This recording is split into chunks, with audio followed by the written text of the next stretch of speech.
Peuple est divisé. 2 supporters des Verts, 3 de l'OL, cela donne un repas animé. Les toiles rouges, c'est quoi? C'est le jour où vous avez perdu votre finale avec les boîtes de caresses? Mais attends, t'en as pas fait de finale toi encore, hein?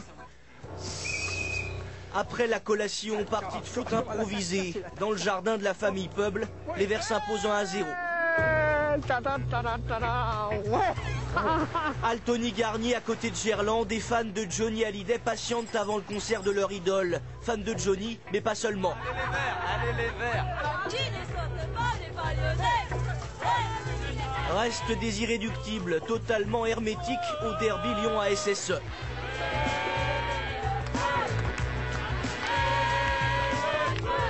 Attention.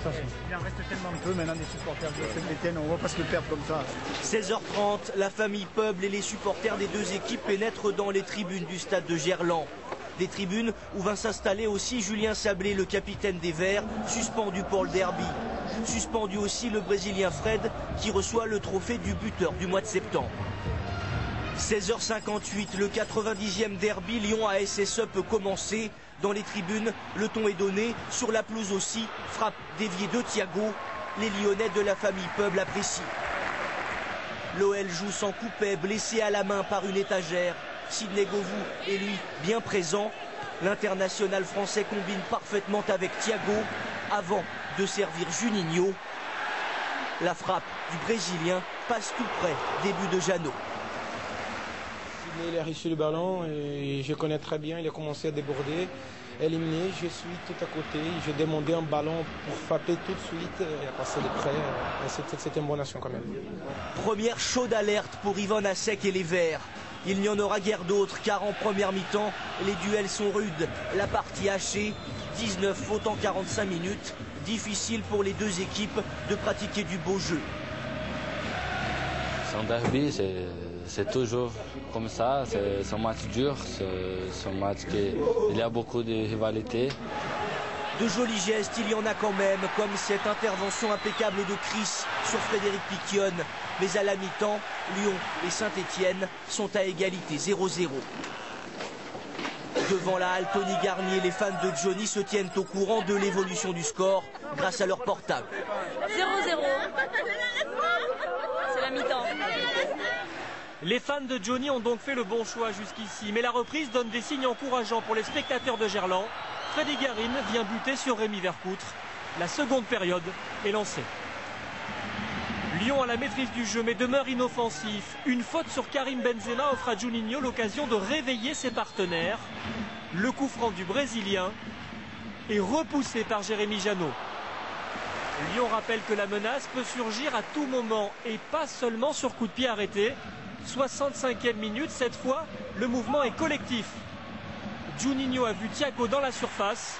Le Portugais ouvre le score et place son équipe en position de force. Difficile à avaler pour Julien Sablé, le capitaine le sait. Courir après le score sur le terrain du champion de France est un défi quasiment impossible à relever. Et pourtant, les Stéphanois ne sont pas résignés. Ils ont en mémoire la performance de Toulouse qui avait accroché les Lyonnais dans des conditions similaires lors de la 2e journée.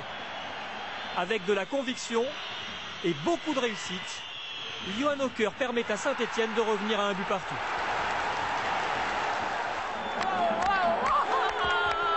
T'as vu, ça c'est un shoot.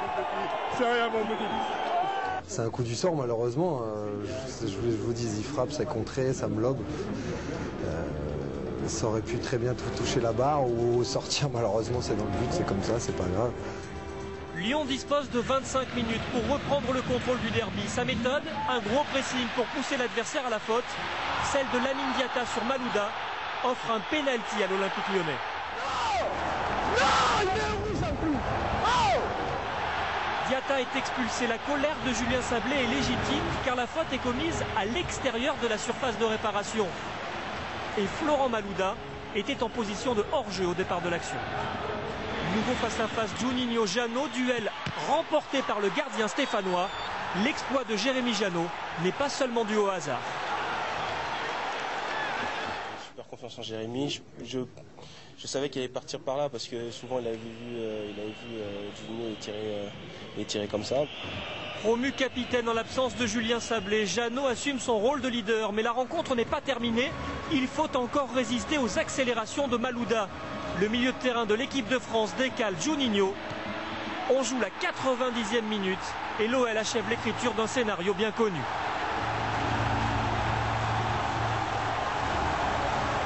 Dommage parce qu'on a fait beaucoup d'efforts, on a tenu jusqu'au bout et puis prendre un but comme ça sur la fin, c'est vraiment rageant. J'étais très soulagé quand Malouda m'a fait le passe. Et avant même qu'il fait le passe aussi, et je pensais aussi, si Malouda me fait le passe, je vais faire toujours plat de pied tout de suite, je ne vais pas contrôler. Mais bon, ça Saint-Gilles, c'était vraiment un plaisir de pouvoir gagner et marquer 3 points. Et surtout, Lyon remporte le match le plus important de l'année pour ses supporters. Félicitations. Et puis, Michel, on va pleurer, mais t'en fais pas. Geoffroy Guichard, Geoffroy Guichard. Tout va changer, tout va changer. Tout. C'est ça qui est bien avec les derbys, c'est un éternel recommencement. À noter que Saint-Etienne a déposé des réserves techniques concernant la présence de François Clerc sur la feuille de match. Lyon qui va partir pour Kiev en Ukraine, match de Ligue des Champions mardi.